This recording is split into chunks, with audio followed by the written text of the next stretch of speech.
Vandalize Yeerk, Parkour, and Taxon. If you managed to get some earbuds, welcome to the Wonder Yeerk Show, your Animorphs rereading and eventual rewatching needs. I'm Sarah. I'm Blair. Animorphs, Animorphs, the kids who turn into goats. I'm Seda. I like that. Thank Is that our you. new intro? Yeah, Fresh out the heels of Frozen 2 announced this morning? Oh, I don't know what you're talking about. Seda, I would like to formally apologize for the snarky tweet that I made about it this morning. Animorphs, Animorphs, they don't need planes or boats. It's great. No, it's the most beautiful thing I've ever heard. I love this song. Thank you. Alternatively, just to jump ahead a little bit, we'll get to the stuff that we need to. I lost my mind when they started turning into mountain goats because I was like, hey, it's like the band that I listened to. Yeah. This is one of the times when I took all of my notes by hand. Which means we're gonna have some fun moments of me trying to decipher my fucking handwriting. And just flipping forward a few pages, we've got in all caps, where is it? Oh, I'm so excited about the goats. Axe also likes the goats because he's my son, smiley face. Hell the fuck yeah, mountain goat morphs with 2 Zs. So, yeah, I'm excited. Positive energy. Got it. It made me think of, so I have my main, tote bag purse thing that I carry around is a Mountain Goats merch. Mm-hmm. It's from the Goths tour. It's a Ouija board, and then it says Goths and the Mountain Goats. Mm-hmm. And my favorite hobby is just going to zoos and finding the mountain goats and then holding the bag up in front of the exhibit and taking a picture. It's a very good hobby. I have 3 from San Francisco, and no, I have not been to San Francisco recently. Whoa, what city am I thinking of? Seattle.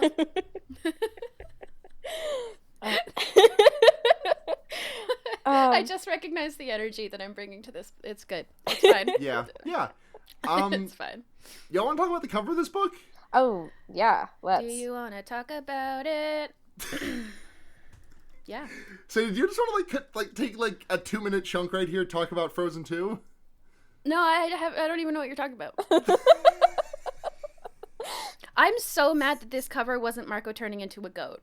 Yeah, me too. That would have gotten me mad hyped.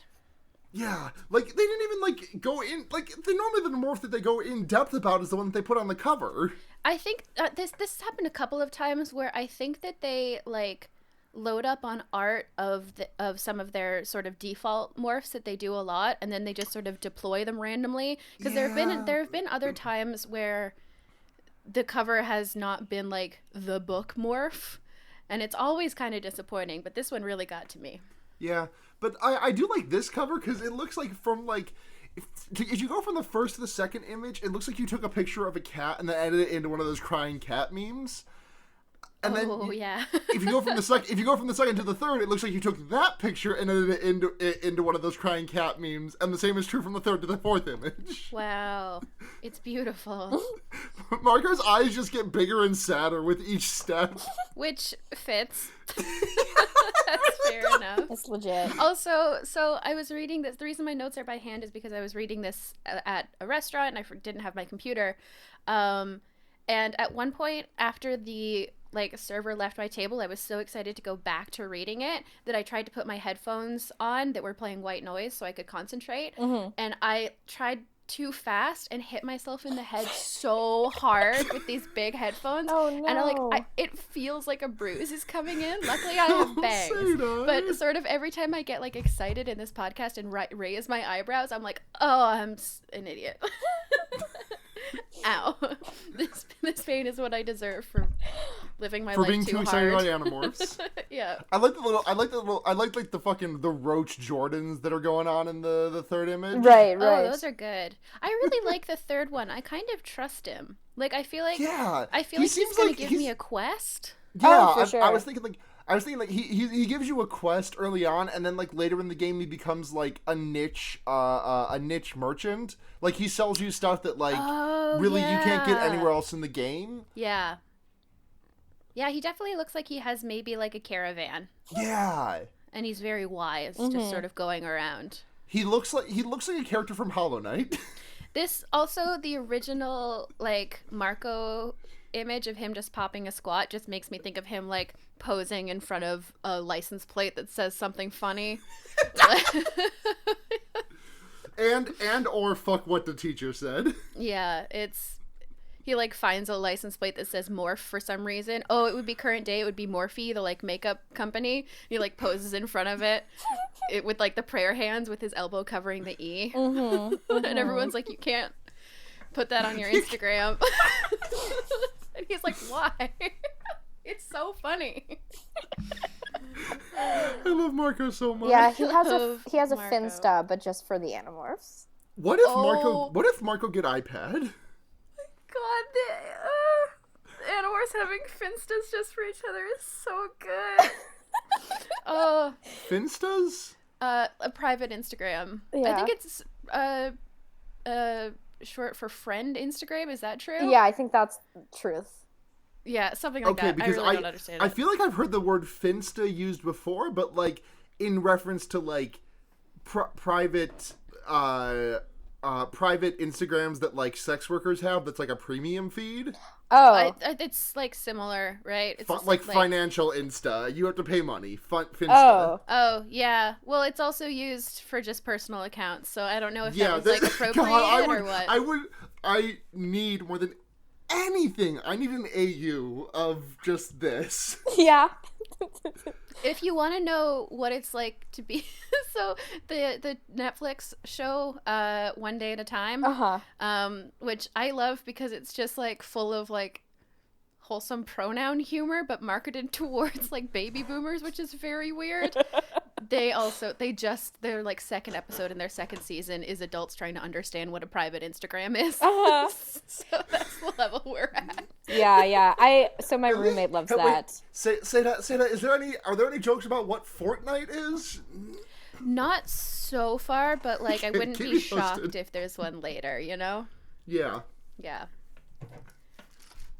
Speaking of nightmares, what if the joke was like they kept calling it like Nort Fight and they're like, Grandma, what are you saying? That's not a game. I think they probably would be able to license Fortnite. Well, no. The joke being that she holds up her Amazon Day One delivered copy of Kingdom Hearts 3. Oh. Get it? Nort Fight? Yeah. Yes, because I watched BDG's Unraveled on Kingdom Hearts, so now I have heard that word before. You heard the word of Nort? Yeah. Yeah, Kingdom Hearts is on some bullshit, and I respect it. Kingdom Hearts is truly doing whatever the fuck it wants. Yeah, I heard one of my friends talking about how apparently Elsa just sings the whole ass song. Oh, yeah? Elsa just sings the whole ass song. No, that's tremendous. Did you hear about the part where they like their 3D modeling license expired at one point? So there was a singular frame with a watermark on it. Yeah. It's really funny to me. I've only watched part of that clip. I actually haven't watched the whole last thing. I've only watched the part of the clip because there's a part in the movie that's I always really loved because so Elsa like swings her braid from behind her to over her shoulder, the like iconic look. And the hair animation in that movie is so beautiful, but they just couldn't do it realistically. They couldn't have her move her hair realistically in time with the song. Mm-hmm. So they were like, fuck it, the song is more important, and they just have it clip through her shoulder. It's super obvious, but like it's worth it. Like it's so much better than the alternative. And so I watched the Kingdom Hearts clip literally just that like 0.5 seconds because I wanted to see if they had like if technology has advanced far enough that they fixed it. But from what I saw, it still clips through her shoulder.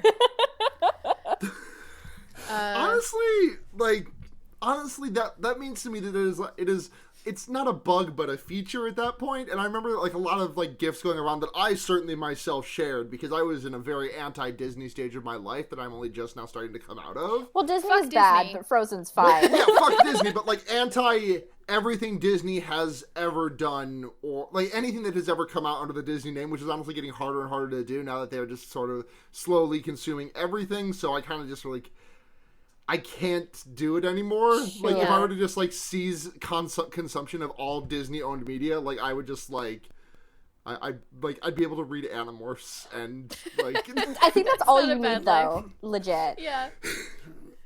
I could also watch Animorphs. Oh, watch the Animorphs. You can watch and read Animorphs, yeah, for sure. Though unfortunately Disney does own the rights to Shawn Ashmore. Oh no. They've licensed his life. So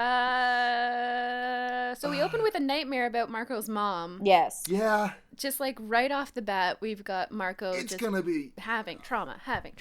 Yeah. He's in the fucking shit. Yeah. To like the point where it's like only the second page where his dad wakes him up from the nightmare and his dad says, "Are you okay?" And Marco says, "Yes." And then narrator Marco says, "I wasn't."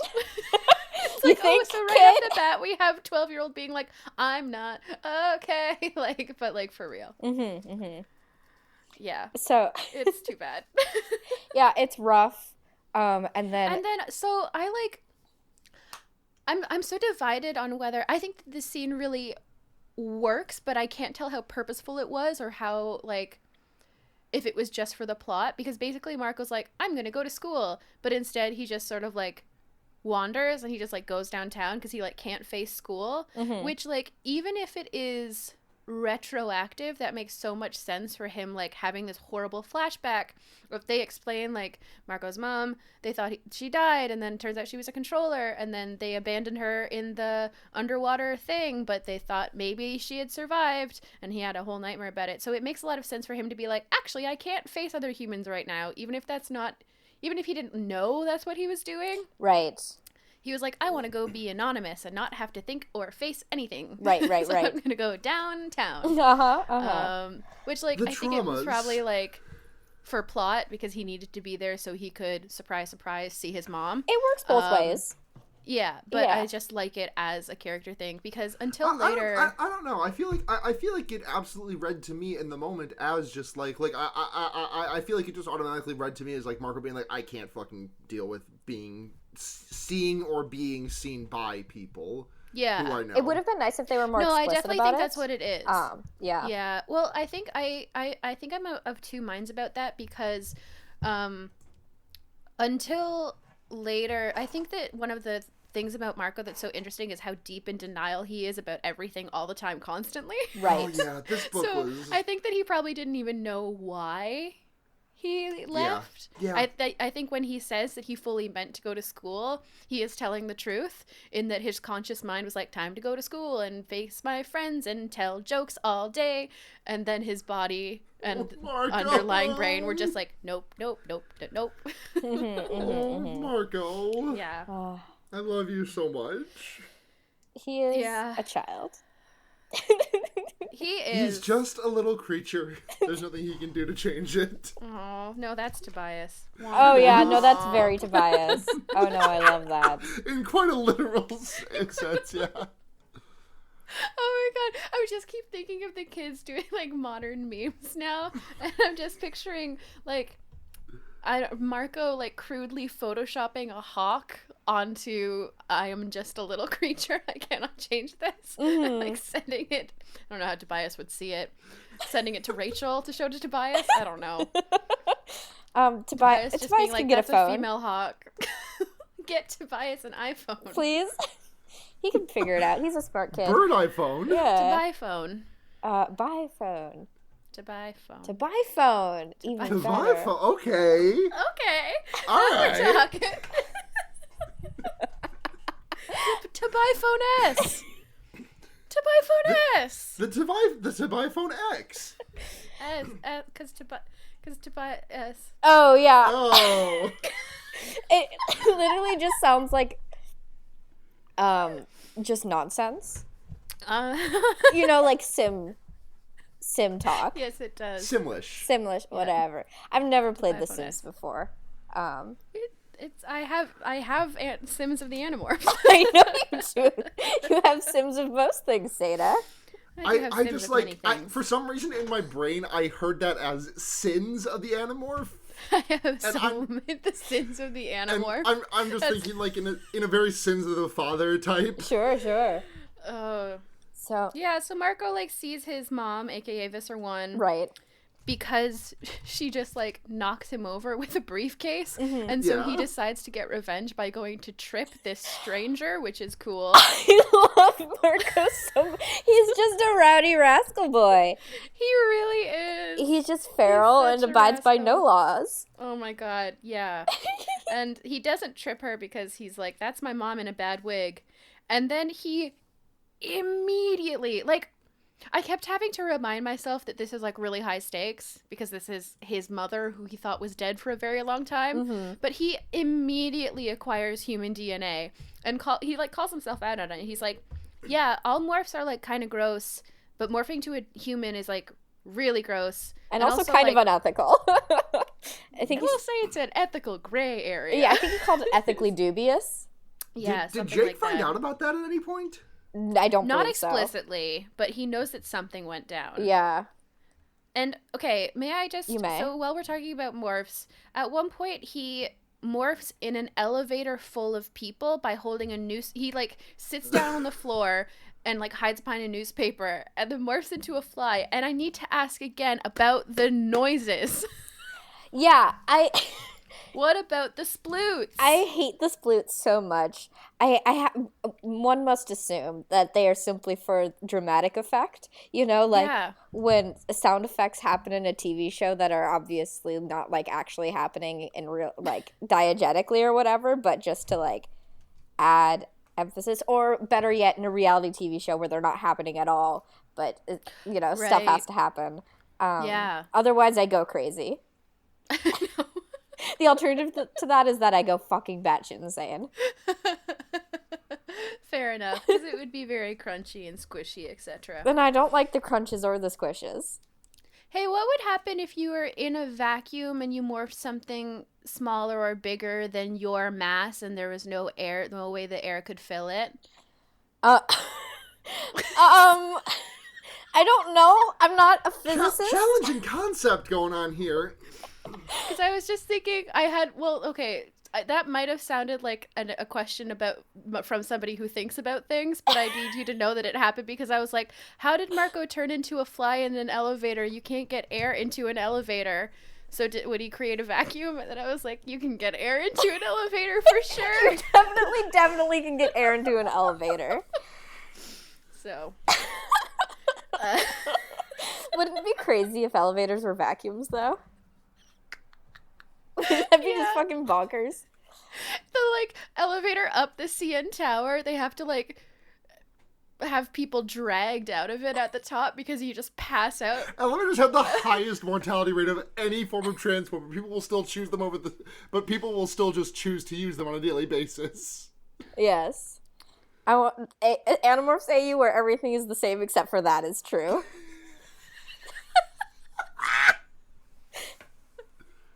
Wait, what is true? They all get killed by elevator? No, it's just that elevators are vacuums. So that makes it... They use bird morphs, like, a lot more, because they're like, fuck, I'm not flying. I'm definitely not... Like, I'm flying up to the 3rd floor of the mall. There's no goddamn way I'm getting in that elevator. My blood pressure is so low, I pass out immediately. Yeah. I don't know if blood pressure maybe they're all just maybe they all just like learn to be really good at parkour to like circumvent the elevator problem because they just don't want to fucking use the stairs. Yeah. See, this is the shit that I wanted the time travel book to explore. What if elevators were vacuums, would everyone be better at parkour? It's like the Sliders episode where the Golden Gate Bridge is blue instead of like red that color or this red. Is red. The Orange important theoretical futures that we need to be exploring. Mm-hmm. I would love it if something like that was just suddenly mentioned in Animorphs. I would kind of probably have to look it up to make sure that's not actually true in real life. If they suddenly said, it's weird because elevators are vacuums, so it kind of makes them stressful to be in, but they're super convenient. I'd have to like Google. I'm like, wait, are elevators vacuums and can no new air come into them until they reopen? Because I don't imagine you're like waiting for an elevator and it opens and just you're like sucked forward slightly as it steals all of the air from your floor and everyone inside is like It tries to. Okay, I see. I understand. So not only is yeah. No, that makes sense. It does make sense. That's true. So basically, speaking of weird science, Visser 1 is a traitor and exiled, but still has access to Kandrona rays, and they're like, what? Yeah. So, well, let's back up. Okay, so if elevators were vacuums.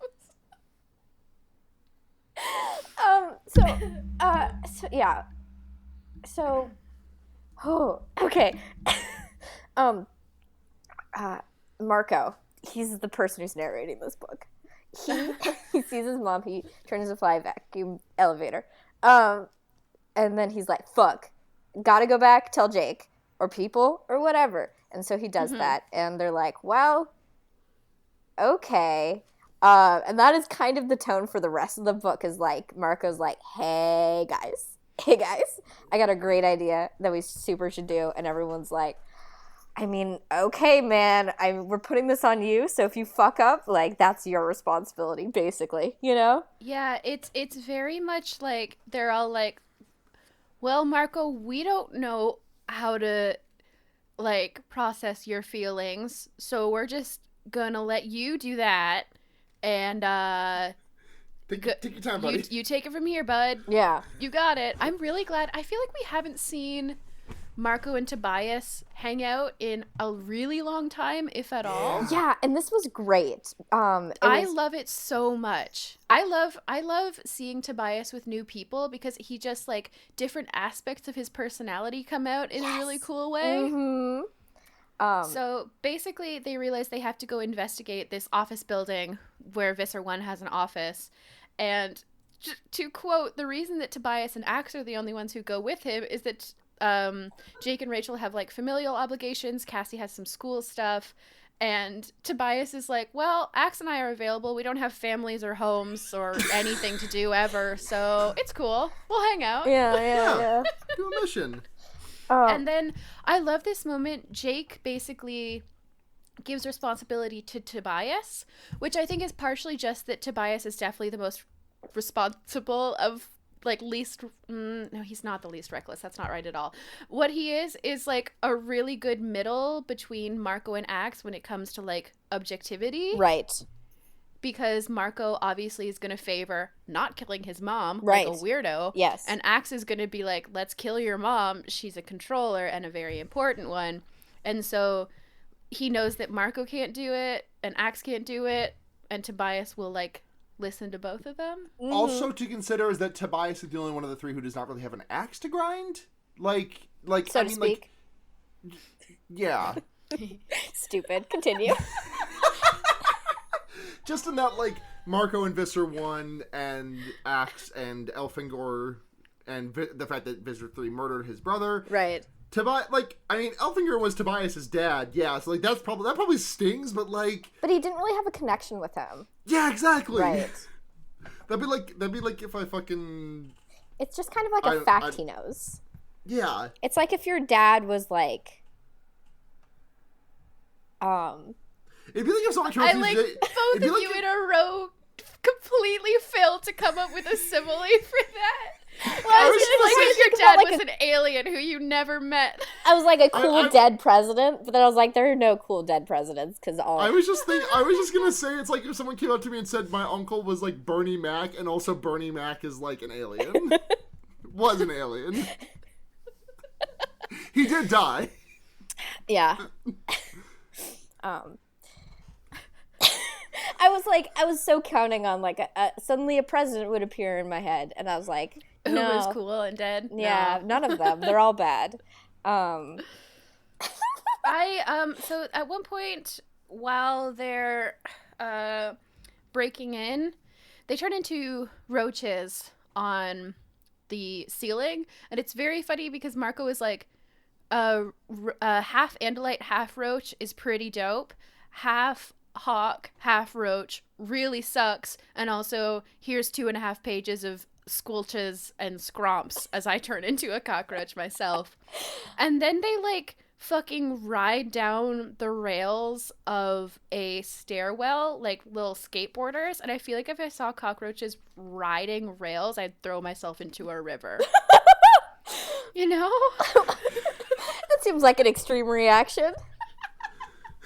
Not to die, just to like cleanse myself. Oh, sure. I definitely would go apeshit. Bathe yourself in the in the cleansing waters of the. I'm really mad that I don't remember the name of the river that you live really close to, because you reference it like once a week on Twitter, and I cannot keep it in my head. I do, the Atanabe. Thank you. That's why I got really into the concept of throwing myself into a river as the like the reaction to things, because throwing myself into the Atanabe has such a great ring to it. It does. Yeah, like I live like right on top of the Erie River in Rochester, and like throwing myself into the Erie is actually that does sound kind of pretty fucking tight. Yeah, actually. It sounds more like you're gonna investigate a mystery, though. Yeah. That's like what I think that's what they should say before they start a new arc on the Adventure Zone Amnesty. Yeah. Himself into the Erie.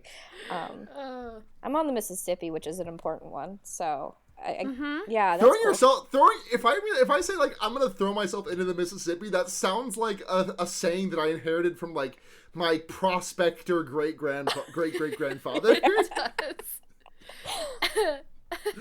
I think obviously what's the most iconic river to throw yourself into, because it's the Thames, right? Well, that's not a real one, right? Is that a real one? Is it a real one? Yeah. Oh. Are you thinking of one of the hell ones? Styx. Yeah. Hurling yourself into the Styx has a very different meaning. I like that, though. I do too. I like it a lot. Oh God. Yeah.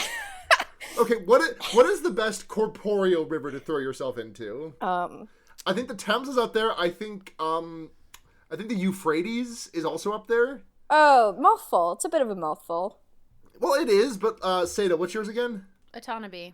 Yeah, it's not. I think better Euphrates syllables. Is worse. No, Atanabe has better syllables. It does, definitely. I'm saying that, like, I think Euphrates, Atanabe, and the Thames are definitely up there. Those are all some really good rivers. We should talk about something that's not rivers.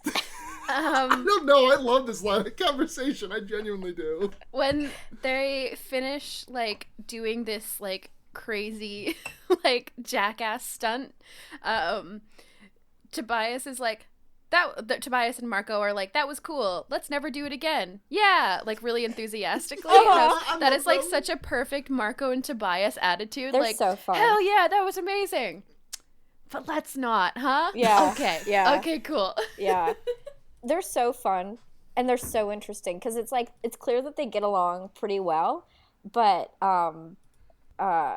Tobias goes pretty antagonistic against him pretty quickly. Yeah. Yeah. I mean, they're two that, like, didn't know each other before they were on an army together, right? Right. Basically, I think that probably they would have hated each other for a long time, but now they have a lot of shared trauma. Yeah. But I think there's something about their personalities that is kind of similar, you know? Like, Tobias obviously has a much drier sense of humor, but he's way more willing to crack jokes. Also, like about anyone else.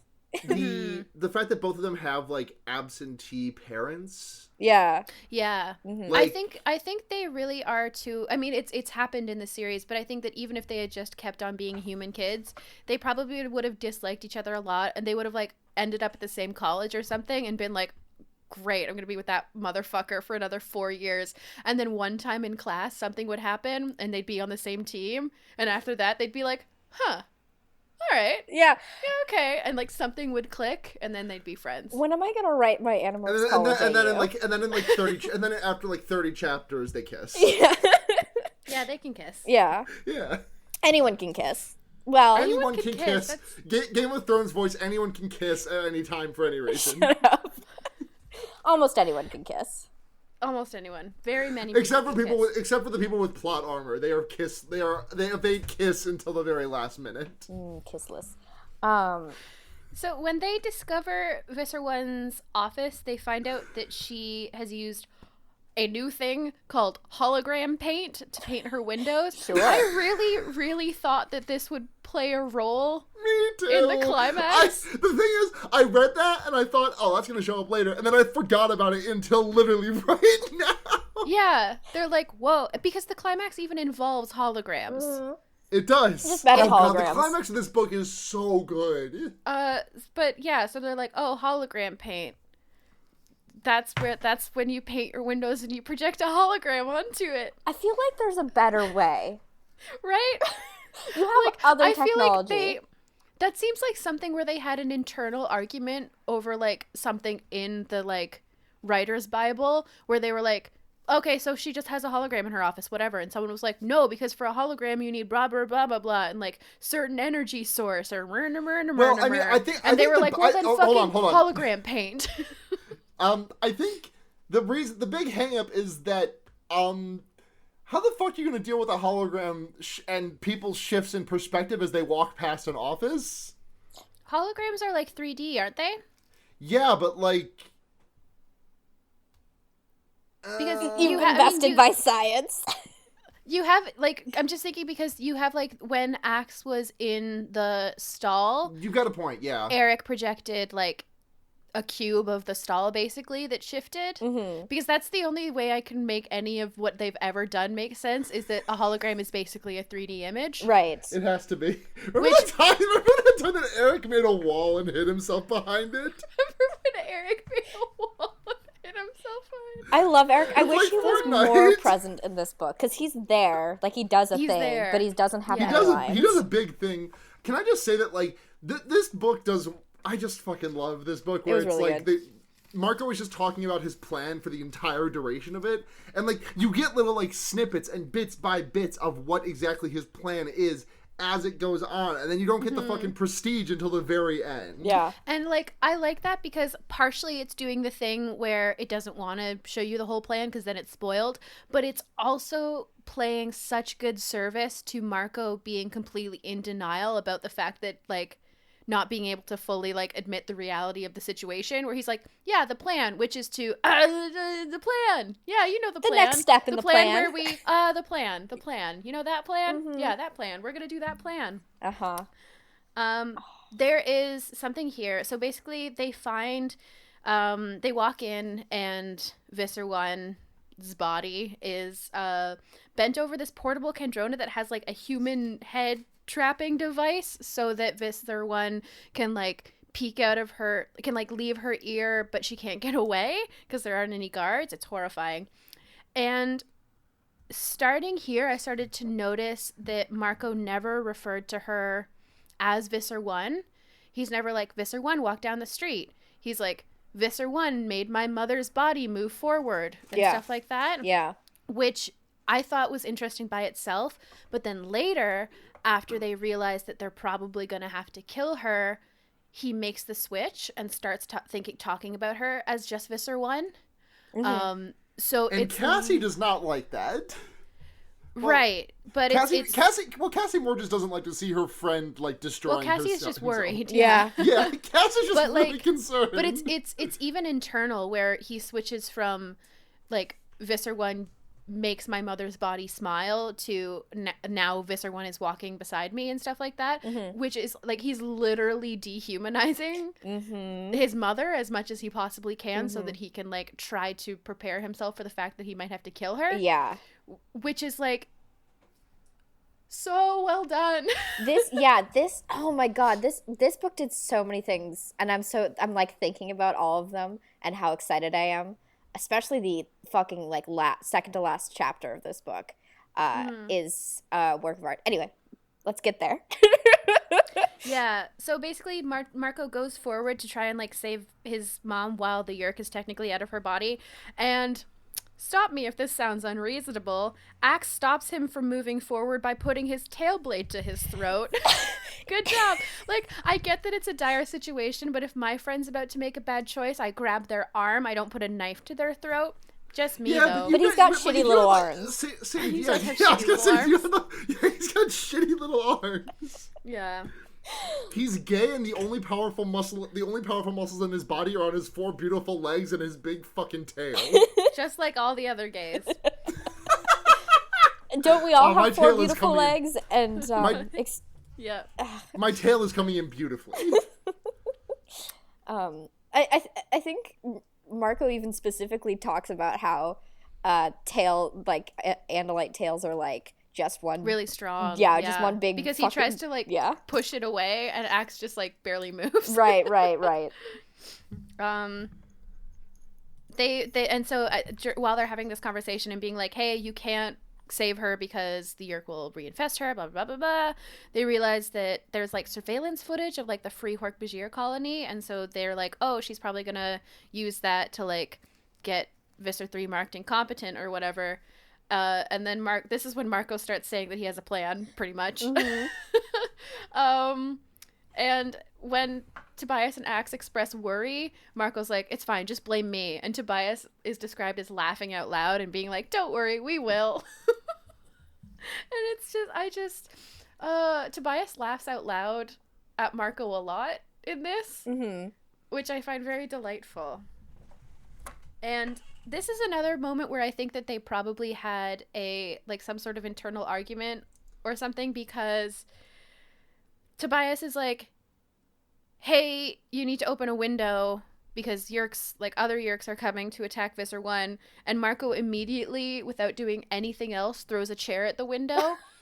And then he says, in high-rise office buildings, windows don't open. So it feels like someone was like, why didn't he try to open it? No, but it's just a really funny thing in canon as well, you know? Yeah. Because it's so dramatic, and then he's just kind of reading the room like, oh, they don't open. They don't open, just so you know. But also kind of for the drama. Yeah, oh, for sure. Mm-hmm, mm-hmm. And yeah, basically it's just like Visser 3 is gonna kill Visser 1, they're all gonna try and kill each other. Visser 1 at some point laughs evilly and says, I have email, which is very funny. It's such there are just like such moments. There's one in a later Marco book, and I think it's my favorite Marco book. But there's a moment when there's like something extremely and this moment has stuck with me for like 15 years, but there's a moment where something really, really dire is happening, and Marco needs to get somewhere specific, but he doesn't know how, so he goes to MapQuest. Oh my god. Every time. Just like, I love that mundanity. Yeah. Yeah. Mundanity? Yeah. Mundanity, I think, yeah. Yeah. There's like breaking moments here. Visser 1 is like threatening to kill them, and so she makes like a gun shape. But the thing about the gun that she would use is that it's a Tracon beam. So I feel like if a villain, like a kind of unhinged villain, like makes a gun shape at you and they're like, poof, poof, it's like kind of threatening. Yeah. Somebody going, like pointing a gun at you and going, Choo! Yeah. So I don't know why, but do you two know that Vine that's like that girl sitting in her car and like perusing a checklist? And it's like, is the rim right? Yeah. Yeah, that's what Visser 1 looks like in my head. Oh, I can totally see that. Mm-hmm. But anyways, I just wanted to ask, because I just remembered this out of nowhere when I was talking about like minutiae popping up, like the email and the MapQuest thing. You remember when Axe basically said that books are more technologically advanced than computers? Yeah. Yeah. I just think about that sometimes. It makes no fucking sense. That's one of those sort of throwing spaghetti at the wall world building moments that doesn't necessarily translate, I think. It's just nonsense. Yeah. I love it. I fucking love it. It had a very Doctor Who feeling to me. Yeah. Oh, I can totally see. Not sorry for the next minute, but like what is it? What's the first Jack Harkness episode? Cursed Child? Yes. Yeah. Yes. Okay. In the Cursed Child, when like Harkness is like, oh shit, that's a sonic screwdriver. You got that from blah blah blah, and then Eccleston is just like, yeah, once. Yeah. Jack Harkness. It's just it's really good. We can't talk about Jack Harkness again. What's that? I said we can't talk about Jack Harkness. Talk about him him extensively last week. We sure did. I still have a lot of thoughts about him. So, yes. So they recon, where they do a little, we will reconvene back at the home base. Two very important Tobias Marco moments. Oh, yes. When Marco is sort of like trying to express his plan and Tobias doesn't like it, Tobias like flits his wings slightly and like flies separately from Marco, and Marco says, "I've never met anyone who can express disapproval the way Tobias can," which I love the thought of Tobias just being kind of a judgy asshole. I love him so much. And at one point, Tobias says, "You're a jerk, Marco," and Tobias says, "Yeah, I love you too." I love that. And it was like, this is obviously the opposite vibe, but I was like, Han Leia vibes. Oh. Like, to the max. Just being like, "You're such an asshole." He's like, "Yeah, I love you too." Oh. Star Wars, Animorphs, Star Wars AU.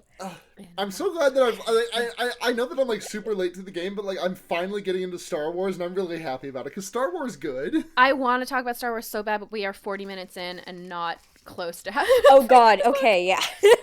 Okay, pick it up. So pick it up. They let's go make to. let's make hold on. Let's make like a scow record and pick it up. Nice reference. They go to get Cassie, and Tobias or somebody pecks at the window so hard that it shatters. And Axis tells her to say a bird hit the window because she would not be lying, technically. I fucking love Axe so much. And this is when they decide to go get mountain goat morphs. And this is when my notes start to be in all caps for a little while. And Tobias is still being sort of snotty about, and again, we can't really go into detail about what the plan is yet because it's only been referred to as the plan so far, except that we know it involves Visser 1 wanting the free Hork-Bajir as leverage. Right. And at one point, Marco's like, "Hey, Tobias, can you, like, work with me here?" And Tobias says, "Okay, I'm done pouting." And, like, starts just being a person, not a person. A bird. Being a bird again. And while Marco is trying to sleep before the plan, with all caps, oh, I love this. This is an important moment where he's like, "I have to do this." Well, I mean, first of all, he just starts like monologuing in total like a manic way, being like, "I have to do this. I don't want to do this. I'm gonna kill her. I can't kill her. Da da da da da." And he says, "I have to do this for her, for Jake, for my dad." And I'm like, those are your three, huh? Yeah. Your parents and Jake? Yeah. Okay. Yeah, I have no comment. I have no comment at all. Egregious. Oh my God, this book is egregious. Whatsoever. Marco has some incredible moments with... Marco has at least one incredible moment with everyone in this cast. Everyone in the cast in this book, I think. Yeah. Oh, for sure. This, pretty much soon after this, they reconvene in the morning and they're talking about, like, getting things started, and Cassie just bursts out of nowhere, like, "Marco cannot be on this mission. Can we fucking say it, please? We cannot have Marco see his mom die. Can we just talk about that for one goddamn moment?" And everyone's like, shh, Cassie, not now. And she's like, "No, fuck all of you guys. We need to talk about this." And then she just like, "Are we just gonna fucking let this happen?" And then, like, 5 seconds of silence pass, and then Jake is like, "So what were you saying, Marco?" Yeah. Oh, it's brutal. And then, so it continues to be difficult because Marco's in a state, but also I think that this entire thing is redeemed just for everybody doing their Andalite impressions. Mm-hmm. Because they're still trying to fool Visser 1, obviously they're trying to fool her into thinking they're all Andalites. Right. And so Tobias is like, "I spend a lot of time with Axe. I feel like I can do this sort of like snotty Andalite thing." And Axe is like, "I'm very close to saying that I'm offended. Andalites are very humble." And everyone's like, okay. Axe I think it might be one of the funniest lines. That line is him saying, "Yeah, we're very humble and understated," basically. I know. And I'm like, "You stupid bitch." Don't even know anything. He doesn't know a single thing. You were the dumbest motherfucker that ever did live, and I would take a bullet for you in a second. It's so crazy that he's like developed like no perspective. It's so he's funny. still just so haughty toddy, and I fucking love it. I know. It's like it's like, to me, Axe is extremely that image from The Simpsons of like, could it be that I have become too old? No, it is the children who are wrong. But it's like, could it be that I am, like, I can't. An arrogant asshole? Arrogant. Yeah. Arrogant. I couldn't think of the word arrogant. Neither could I until literally right then. Anyways, could it be that I am truly an arrogant asshole? No, it is the humans who are wrong. Yeah. I love him. And so basically now their plan is to get Visser 1 spotted by Visser 3's cronies so that Visser 3 and Visser 1 fight. And there's like a series of mall scenes that are like a controller who's a security guard tries to apprehend Visser 1 and Rachel diverts him by going all like ACAB. Like, yeah. He's like, this guard is trying to arrest this woman. She paid for her scarf. Is this the type of mall this is? Is this the abuse of power that you all think? Is this the society that we live in? It's like, we truly live in a society. Rachel. I love her so much. Oh my god. Rachel is truly ACAB. Yes, it's true. She is amazing. Mm-hmm. This whole like I very much like that moment when she is like she paid for it. She paid too much for it. That doesn't even look like cashmere. I know. And then she like another great like character moment. She pulls Marco to the side like, you are gaping like an asshole. Like you. Yeah, I know. I know. It was not intentional. And it's still gonna kill me. Yeah. So yeah, because he's just like, I think like a tourist is, or like something like that is what she specifically said. Yeah. And then pulls him aside and like, there's something about people like the other Animorphs being like hesitant around, but also pretty protective of Marco in this situation. Mm-hmm. They're like, we're gonna let you do your thing, but also we're gonna pull you out of like shit if things get too bad, because you obviously are not on your A game right now, but you need to do this, you know?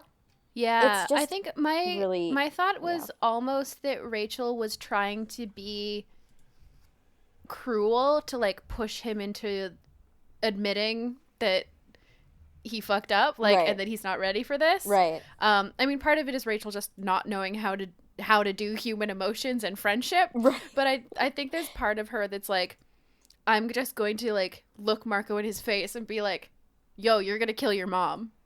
So that he'll admit, if he'll just fucking admit that he's gonna kill his mom, then we could like move past it. Right.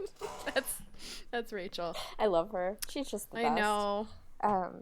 Visser 1 realizes, when she thinks, I like this realization, she realizes that the Andalite bandits are not Andalites but humans, because she was thinking of like the reports of death tolls for controllers, and she says that the human ones, the death tolls for human controllers is really, really low, compared to like Taxon and Hork-Bajir controllers, and realizes that only humans would spare humans, right, but kill aliens, right, which is like, ooh, fun commentary on humanity. And it's really good, but also proves what a fucking idiot like Visser 3 is, because if all of those numbers are just readily available, I feel like anyone could piece that together.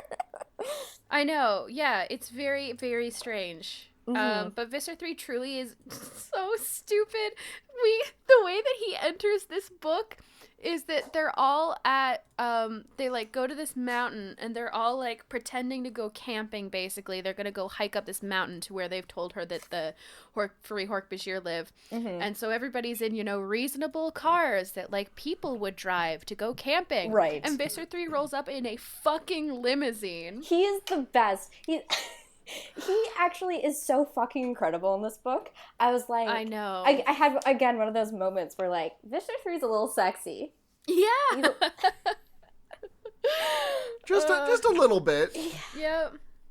I can't remember what specifically made me think that, but there was just something about his egotism, like, I think it might be, so basically right now they just start like hiking up this mountain. Rachel is sniping like really cruelly at Marco and Tobias, to the point where like Tobias steps in. Right. And everybody thinks it's a little bit weird because Tobias doesn't usually speak against Rachel. Right. Also at one point they think that Jake and Cassie probably got blown up. Yeah, that's kind of the context for that sniping as well. Yeah. Yeah. So Visser 3 has a full-ass army around him because they think they're going to probably go meet another army, but then the human controllers are talking so much, so Visser 3 flamboyantly is like, fuck all of you guys, I'll go alone. Oh, I actually think what made, this is maybe horrible and a little problematic, what made me go like, oh, Visser 3 is a little sexy is when he's like, oh, I'll chop off your leg if you say something like that. And then Chapman's like, hey, don't. Like, he can't fight if you chop off his leg. And Visser 3's like, right. And then chops off his arm. Which, like, great. Also, a little bit of sexual tension between him and Chapman, I think. Because he did defer to him a little bit. And I was like, sure. Yeah. Anyway. To just remove any sexual tension from that, just keep in mind that this is at the same time when Chapman was like gasping like a fish in a shitty like tracksuit. Oh yeah. Well, I mean, he's obviously. I mean, it's not great. To me, in my brain, Chapman just kind of looks like the guy from Office Space who like who wants his stapler. Oh, for sure. Yeah. Visser 3 starts to morph, and the morph noise that we get is squeesh with 4 E's. Oh, great. As his head flattens out into like a UFO. I want to see this so badly. Yeah, he becomes like a huge chameleon land crab. It's so good. It's wild. Then Marco becomes a goat. Which is better. This is my question. Okay, so Marco like describes his transformation as basically going from human to fawn to goat. And so I was wondering, I think you'd probably have to be good at morphing, like really good, like Cassie good. Could you hold half morph for long enough to do like a costume? Like if you wanted to be a fawn for Halloween? I think Cassie could. I think Cassie's probably the only one that Cassie could. Yeah. Cassie could and Cassie would. I think she almost, like, she has flirted with it because she's just been, like, a centaur. True, and she did do the, like, I feel like she did an angel look really early on in the books. With bug wings, yeah. They haven't really referenced the controlled morph in a good while. Yeah, they haven't. It's too bad because I thought that was so interesting that I don't remember the term for it, but I know that like Cassie was displaying aspects of like something that Andalites have a word for, where morphing is basically an art form for them. Yeah. And I understand that they haven't had a lot of opportunities, with all the war and trauma and stuff, to like be like, also Cassie morph real pretty good. But I thought that was really like fun little unique thing that was going on for her. I would love to see more of it. Yeah. So now there's like a battle on some rocks. Eric makes a hologram of the Hork-Bajir colony, and this is when Rachel stops being mean and starts being gentle, which is like more scary. Yeah. Because like Marco even like, calls it out. He's like, oh, go on. Yeah, because he says that there's a gentle voice in his head, but it's not his mom, it's Rachel. And I was like, oh no. And Rachel's basically like, hey, bud, it's okay. Like, you don't have to do this. Like, you don't have to be the one that does this. Yeah. And then he nearly is the one that does it, but then Jake appears out of nowhere, back from the dead in tiger form, and tackles Marco away from his mom. As he's about to mountain goat headbutt her. This is the most emotionally intense shit ever. It's off. My next note is in all caps and 3 exclamation points. I'm crying in the club right now. Not to detract from this moment, but I just have a thing that I just kind of thought about as very funny, that I think is very funny at least. Okay. Of the moment when Marco just ascends the cliff as a mountain goat, just like hopping up the little tiny ridges. Yeah. He's so talented. Have you ever watched a Super Mario 64 speedrun? No. No. I've watched a mountain goat climb up real good though. But was that a no? No, but I've also watched a mountain goat climb up really good. Okay, so this isn't a joke that either of you are going to get, but this is for the listeners out there. In my head, I just pictured, like, the sound of Mario doing a backwards long jump in that game and just, like, clipping up the side of the cliff. Oh, for sure. For sure. I understand the concept of clipping. I got half that joke. Yeah.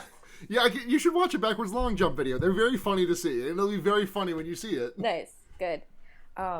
Anyway, back to the fucking horrible eggs. Yeah, that. So Jake is basically holding Marco down, both in the morph, and Jake is like, hey, man, it's okay. like, Marco, you're okay. Basically, it's very Goodwill Hunting. Yeah, but it's also like so intimate. Like that is the moment that really stuck out to me. It is so intimate. Yeah, definitely. I think it has really interesting mirrors with the like megamorphs where Marco held Jake as he died. Yeah. Basically. Yeah. It like mirrors that really strongly. But Marco's just dying on the inside. Yeah. And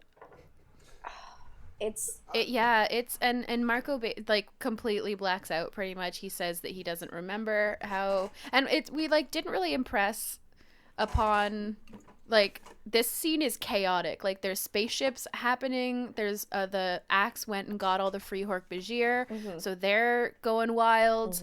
There's like Visser 3's army, there's like a lot going on, but the cornerstone of it is the emotional impact that exactly, and it's very much like done with the battlefield completely blurred behind. It's basically the sort of thing where in a movie it would be on Marco and Jake only, and all of the sound would disappear into just like a ringing sound, and then Jake's voice. Yes. Yeah. Yes, exactly. It's really tremendous.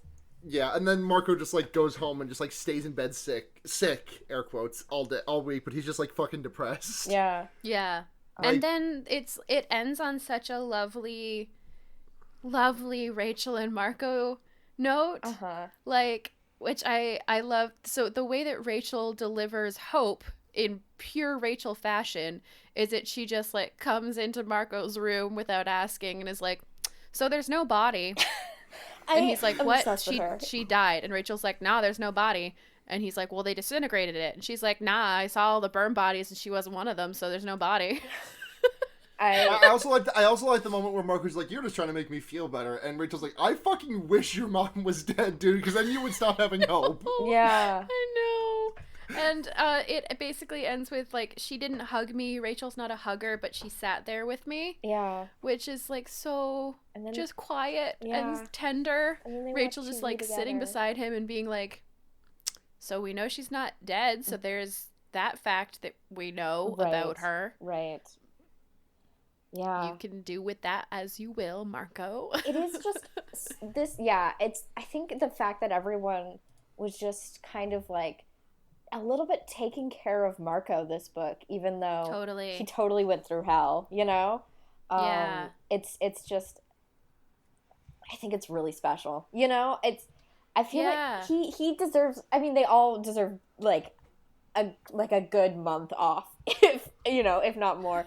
But there's something really vulnerable about Marco that I really appreciate when other characters notice that and take care of him because of it. You know? Yeah, and it's something that I think has been slowly, I mean, unfortunately it's being cracked into because he's just being ripped apart. Right. But it's something that slowly over the course of the books, he's gotten more and more introspective and more honest with himself. And unfortunately, as I said, it's because he's being forced to be because of horrific things around him, not because he's actually opening himself up. He's just this, like, raw, gaping wound of a boy. Right. Like, and I totally agree. It's really, like, it's one of those moments where I'm like, Animorphs, good book. Really like, good. That they're all, like, family and all taking care of each other. Found family is the thing that will always fuck me up. Yeah. Ever since that tweet by Capelgate started going viral, a lot more of my friends are now, like, telling me, like, hey, I read Animorphs, or hey, I started listening to the podcast. I'm like, these are some good fucking books. Yeah. And I'm like, yeah, I fucking know. Yeah. Yeah. I get really excited. We've known for the last 2 years.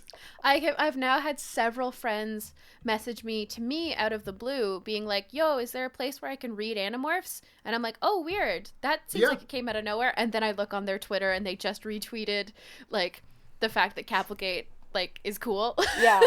with trans people. And I'm like, oh, right. That's how you get all of us. And just the best thing about Animorphs is that it's read your fucking books. Yeah. It's just super easy to read because they're all online per Capelgate's blessing. With her blessing. Just the best thing Richard. Ever. Thank you, We Richard. stand Richard. Yeah. Richard, if you're listening, get on the podcast. We'll have you. We love your forum and your beautiful, beautiful ebooks. Okay, cool. That's the reunion, right? Book 30. Mm-hmm. That's the whole damn thing. Man, what a killer book! This it is. This I know I say this after every Marco book, but like this is my I actually just remembered my favorite Marco book that I referenced earlier. So this is my second favorite Marco book. Yeah, I like it's also one thing I was going to say that I forgot is that it's such a testament to how Animorphs does not pull punches that I was fully ready to accept that Marco might have to kill his mother with his own hands. I was surprised that he didn't. Yeah, to the point where, like, when I thought that the mercy that was being shown to Marco was that he was only going to have to headbutt her off a cliff. Yeah. Like, I thought that was them being like, oh, it's okay. He didn't have to, like, punch her to death repeatedly, you know? Like, I thought it was just like, oh, he doesn't have to see her he doesn't have to see the moment she dies, and that's us being nice to Marco. Yeah.